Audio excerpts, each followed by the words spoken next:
Hello, everyone. You're listening to the Small Business Show. I'm your host, Swire, the promo guy. Today, my guest is Cote. He's founder of Morning Upgrade, a business dedicated to raising awareness of morning routines and personal development. I'm sure going to ask Ryan more questions about that. He's also the co-owner of his family's marketing agency and real estate investor. Ryan lives in New Jersey with his wife and three daughters. Good morning, Ryan. Hey, Swire. I'm super excited to be here. So, for listeners who might not yet be familiar with your work and your interest in founding Morning Upgrade, what should we know about you? What should we know about me? What should you know about me? Well, yeah. So I'm married, three daughters, like you mentioned. I've got a couple of businesses. One with my family. It's called Valentine. It's a marketing agency. We now have a roofing company as well. That's our newest endeavor. And then I started Morning Upgrade about 2 years ago. I was always writing content around personal development, and I decided let's go for the gusto and try to create a whole brand around it. And then that started out as a blog, and then it just kind of evolved into a podcast and a book. And I have a morning routine product, maybe a mastermind in the near future, because I'm a big believer of masterminds for personal development, and we could talk about that if you want. But that's where I'm at today, having a blast. In your opinion, why is it important to have a morning routines? Yeah, so morning routines, I always believe that the best investment you can make is the investment in yourself, in your self-education and your personal growth, in your mindset, et cetera, et cetera. And for me, morning routine, that's like the pillar habit for investing in yourself. And the reason for that is a couple things. When you wake up early to work on yourself and invest in yourself, you change your identity as the type of person that wakes up before they have to invest in themselves, and that changes your identity, and it really positively influences everything else. But also, the reason I like morning routines is because it's checking off a lot of boxes. Like, depends what your morning routine is. Like with my podcast, I talk to a lot of entrepreneurs, and everyone's morning routine is a little bit different. Some it's a 3 hour just marathon, militant, very intense morning routine. Others is just walking their dog outside, nature and just solitude and whatnot, stillness.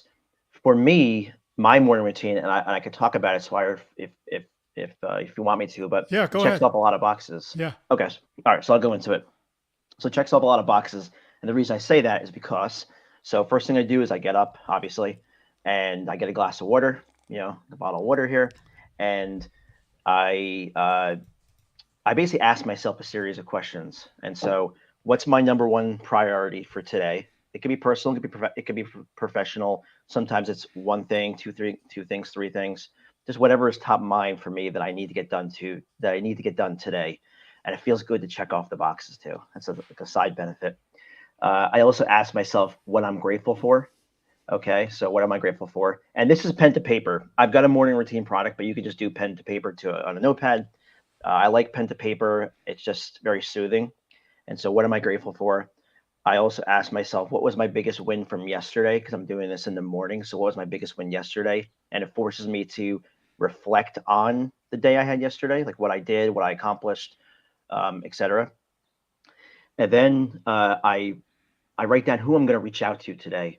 So, someone that's on my mind. It could be a friend, it could be a colleague, it could be a client, family member. And so, who am I going to reach out to today to say hello, let them know I'm thinking about them, uh, compliment them on something, whatever the case is. And then next thing I do is I journal for a few minutes. And I know this sounds like a lot because I'm kind of breaking it out, but it takes about 25 minutes this whole routine. So it's not that long. It doesn't take a lot.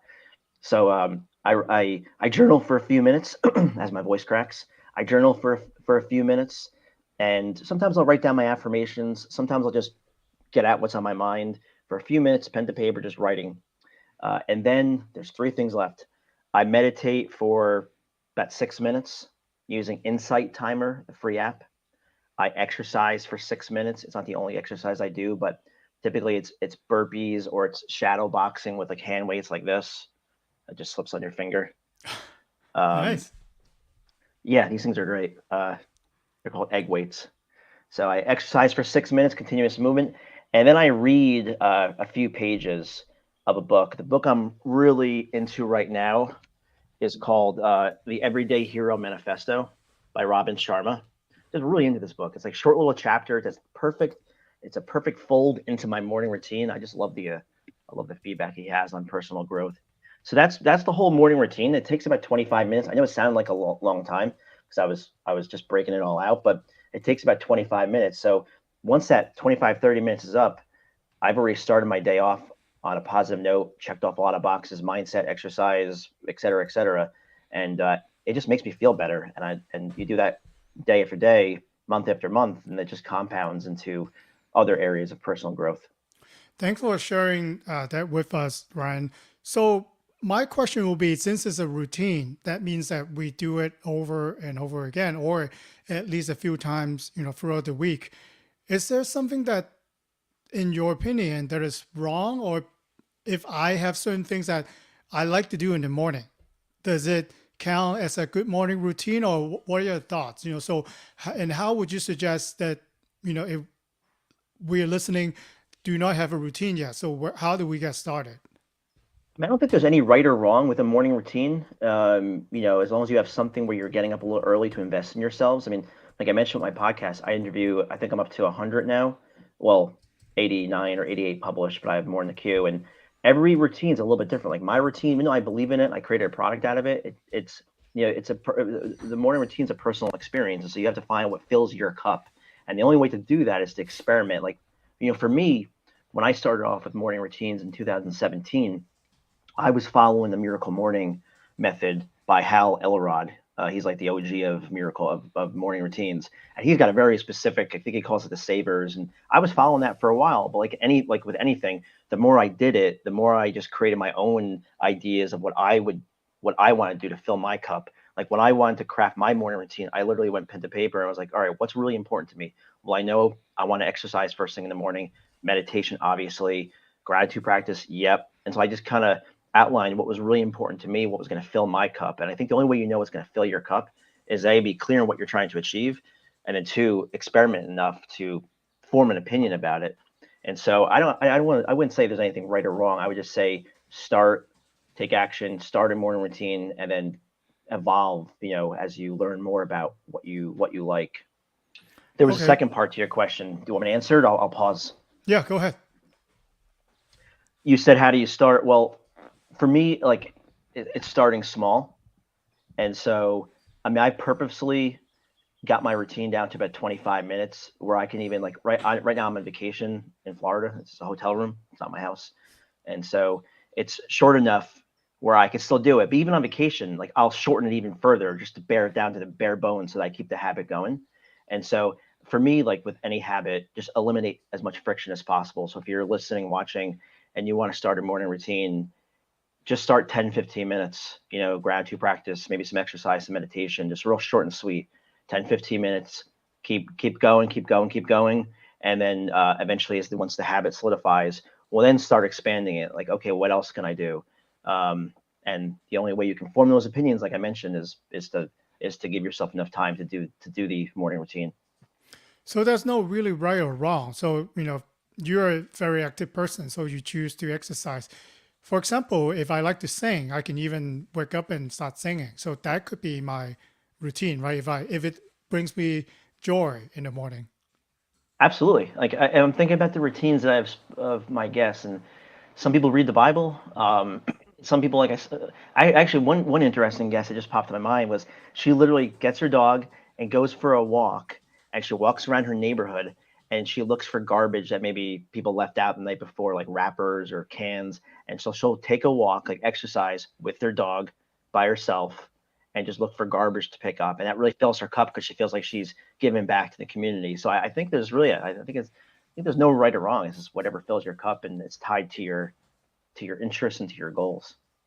And what happened if we have a morning routine? Let's say how long would you say we stuck with it to see results, getting out from the routines? Um, I'll answer that from my perspective. Obviously, everyone's experience will be different. I would say after about 45 days, I started feeling differently. Like, I start differently, meaning like, hey, okay, I'm the guy that's waking up earlier that I have to invest in myself. And let me look for other areas that I can improve. Like if I'm driving, instead of listening to the radio, maybe I'll listen to an audiobook. And so after about 45 days, I started feeling my identity shift where I was like the guy that does this, and I felt good about myself. And so I started looking for other areas to improve. But I think you need to give yourself enough time. The 45 days, obviously it depends on the person, but bottom line is you need to be consistent. And if there's a day where you don't do the routine for whatever reason, don't beat yourself up. Just the next day, get back on the horse and do it again. And so you need to have some flexibility because life happens and it's hard to be perfect. No one's perfect. And so if you skip a day for whatever reason, try to prevent 2 days and just get back on the routine the next day, even if it's a really shortened version, just to get the momentum going again. Yeah, I like that. And in my opinion, one of the reason why we have a routine is you kind of expected what to do. For example, going to the gym, for example, if you don't have a routine, you go in, you see all these machines, like what do? And you walk around for 15 minutes and you get no work done. But if you have a routine, you know exactly what you need to do, then you walk in and you start working. When you say in the morning, there are so many things that you can do in the morning. Are you being productive? Or are you just wasting time? Maybe fidget with your cell phone or maybe doing other things that you shouldn't be doing. But if you have a routine, you know exactly what needs to be done. So I think especially for people who say they're really busy, having a routine is very important. Yeah, and we all have the same 24 hours in a day, and so it's usually like, it's like anything. What you're spending your time on is showing your priorities. And so, the morning routine, for me, like my morning routine came as a urgency thing. So I was going through some things. I was like, all right, I need to work on myself. What can I do? Heard about the Miracle Morning. I was like, that sounds interesting, but it needs to be a priority. I used to be the guy that would snooze a couple of times and, then get out of bed at the last minute. And if you think about that logically, okay, so like situation one is you're snoozing 2 or 3 times at the last minute. You're like, all right, I'll get out of bed. I'll just do it. And that used to be me versus getting up 30 minutes early or whatever the number is, and then having a series of things you're going to do, like sing for you or whatever, meditation. You can think about it. You're going to feel differently about yourself in situation one versus situation two. So it logically makes sense that a morning routine, getting up early to invest in yourself, it is the right thing to do. And that's not just me saying it. If you read any of the biographies of very accomplished people, usually, not always, but usually they have some sort of morning routine where they're getting up early to invest in themselves. And so it's a thing. It's not just me saying it. Would you say we should try out different routines? Because if we try something that it might or might not work with what we're trying to do, should we adjust it? And what are your thoughts? Should we just stick with one thing all the time, or should we change it up once in a while? I like to change it up. I mean, like I mentioned before, I started with Miracle Morning, and then once I got the confidence in the routine, I was feeling good about my personal growth. Then I started looking for ways to shorten it down because I think when I was doing Miracle Morning, it was like maybe an hour and a half, and with 3 young kids, and it was just it started to feel like work, and that's like the last thing that you want. And so I started looking for areas to shorten it down. But I'm always evolving it. Like my routine was about 20 minutes for a while, about 9 months, and then I was like, oh, I should add reading into my morning routine, a few pages. And so then it bumped up to 25. So I always look for ways to kind of tweak and, turn the dial if I see improvements that I can make that I think are going to help. Another thing I didn't mention this, and if I was in my office at home, I would show it to you. But another thing I added, and this was a recommendation from one of my podcast guests, is have you ever heard of the Happy Light, the product, the Happy Light? Hmm. Neither had I, but it's basically UV light therapy, and so it shines UV lights into your face or your eyeballs or whatever, and there's benefits to that, especially in the winter, like where I'm from in New Jersey, where it's dark and it's gloomy. You're not getting the sun and the vitamin D and all that, and it's called Happy Light because it improves your mood, and I'm sure there's other benefits to it as well. And so what I do now as part of my morning routine too is like a crazy person, I have this bright light shining into my face as I'm writing down my answers and as I'm reading.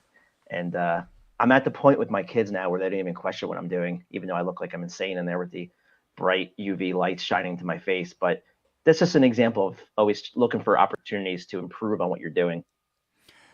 Yeah, I like to share a personal example. My son, kind of like you, he like to press the snooze button, and then he'll wake up like the very, very last minute. And obviously he goes to school, right? So he normally wakes up at 7:30 a.m. And you can imagine I've tried anything that you think a father would do to kick open the door, say you gotta wake up right now, whatever, that a father does. But I have decided to change his routine. He has a Alexa device in his room. So what I did was I actually set up his alarm to he liked Top Gear, a British car show. He's in the cars that actually has a wake up alarm to wake you up. So I actually set it to that 7:30 today. It plays all the way through. He actually wake up at 7:30, and he was happy to hear the guys from Top Gear try to wake him up. So I think Right. if if you're listening to this and you're feeling stuck on certain routine, I would suggest to change it up or maybe change into a way that makes you feel fun, makes you feel engaged. Because I have a lot of routines, but once in a while it does get repetitive, right? So I Yeah. like to switch it up or even just change one thing or change the order that you do a routine. So that might give you a new interest, or maybe, like you, Ryan. So you might meditate first and then do your journaling and then do your shadow boxing. So switch it up a little bit. Yeah, I think you're right. I think things that get if it becomes repetitive and kind of boring, at least for me, I get a little restless, and so I like to mix things up. I've had the thought where I would really, now that it's starting to get warmer here in New Jersey, because we're recording this in April, um, it'd be nice to add some walking in the morning, like 30 minutes and being by myself, no phone, just taking a walk, taking in the nature, and then going into my normal routine. Like my set questions, priority, gratitude practice, wins. That's not going to change. That's like the foundation. But then what can I add to it to make it a little bit better? And so now that and maybe not, maybe it's not even a walk outside. Maybe it's just going out into my backyard and doing the questions in nature as opposed to my office. So I'm always looking for like tweaks that I can make that'll keep it interesting and fresh. I think that's important. Okay. So I also, you're a big believer on routines, and I want to get your take on pushing through challenges in your comfort zone. We are wanted to be better. That's why you're listening to this and you wanted to try to build a routine. So how do we challenge ourselves and getting out of our comfort zone? Yeah, I like this topic a lot because I'm previously was a person that kind of shied away from challenges, or I would let myself get very flustered. And not that I don't feel the anxiety now, I still do, but I'm just better equipped to handle it. Not perfect by any means, just better equipped to handle it. And so we've had situations with you mentioned real estate, so my wife and I own some homes, and so we've had some situations with tenants, um, collapsing ceilings and just things that just like, whew. And the first thing is just accepting challenges as a part of life, especially if you're trying to accomplish things. The more you're doing, the more potential things could go wrong. It's just life. And so it's more like it's waking up expecting challenges and accept them as part of just the journey that you're on. But then I would say also looking for ways to naturally push yourself out of your comfort zone. So I can give two examples. I took cold showers for a year just to see if I can do it. And that's definitely, if you've ever taken a cold shower, especially in the winter of New Jersey, where it feels like someone's like just stabbing you with an ice pick in your back, that would do it.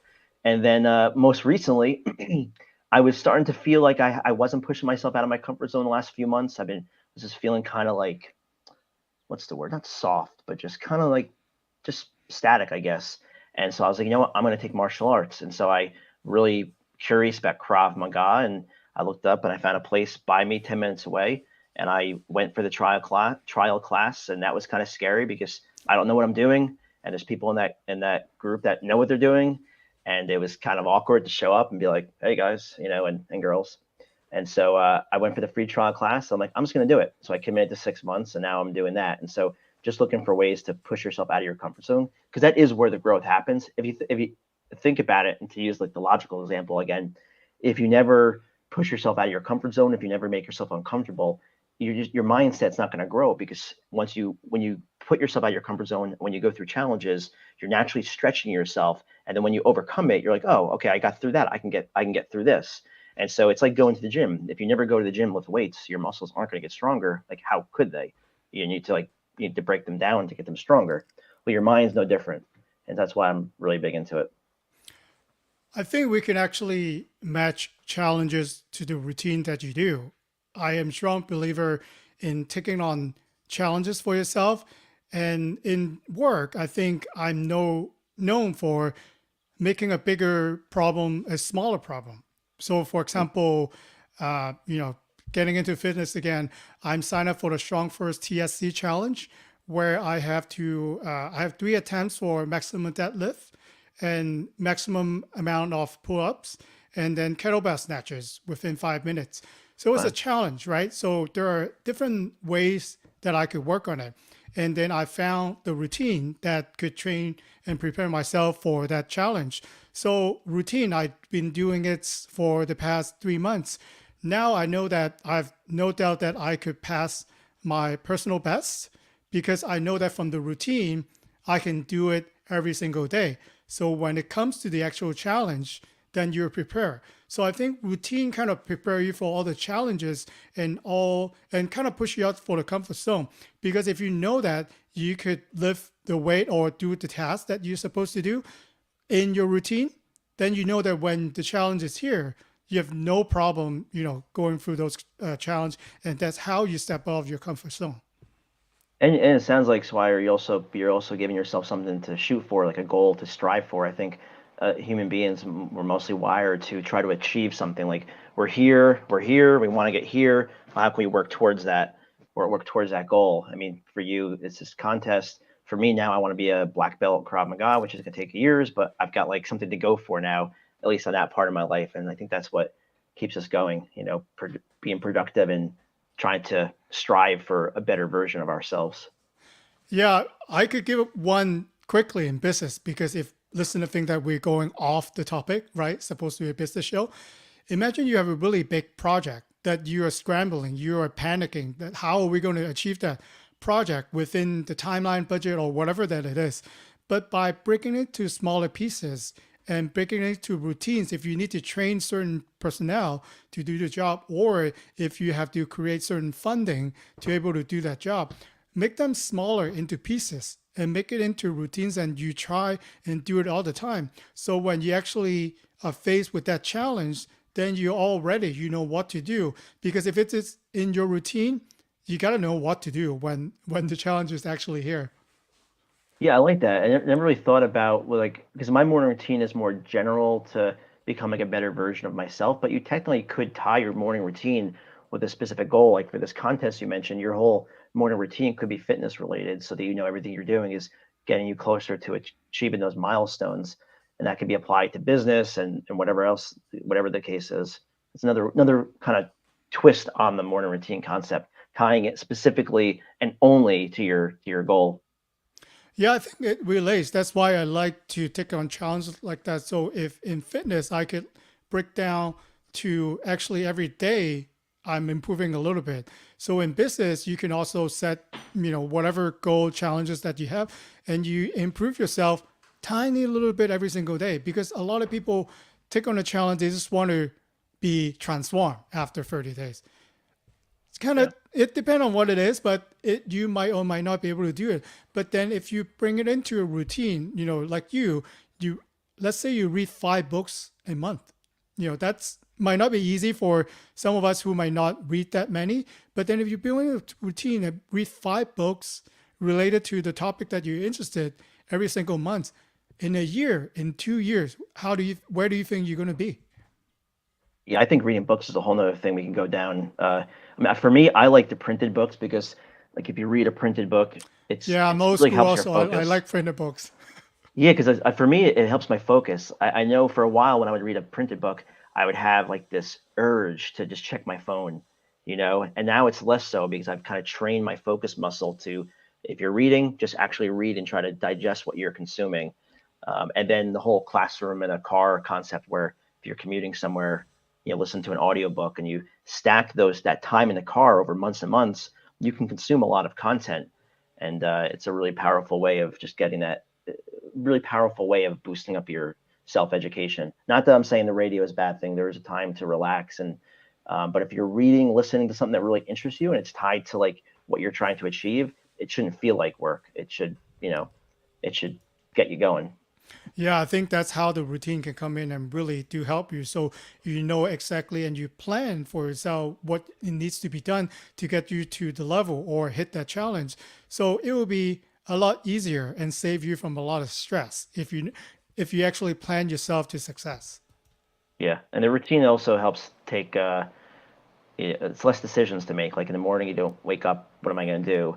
I like to wear black T-shirts most days. I don't have to think about what I'm going to wear. I have my black T-shirts and I throw it on, and so it's just routines help reduce the decisions, and like decision fatigue is a real thing. And so I think there's something to it.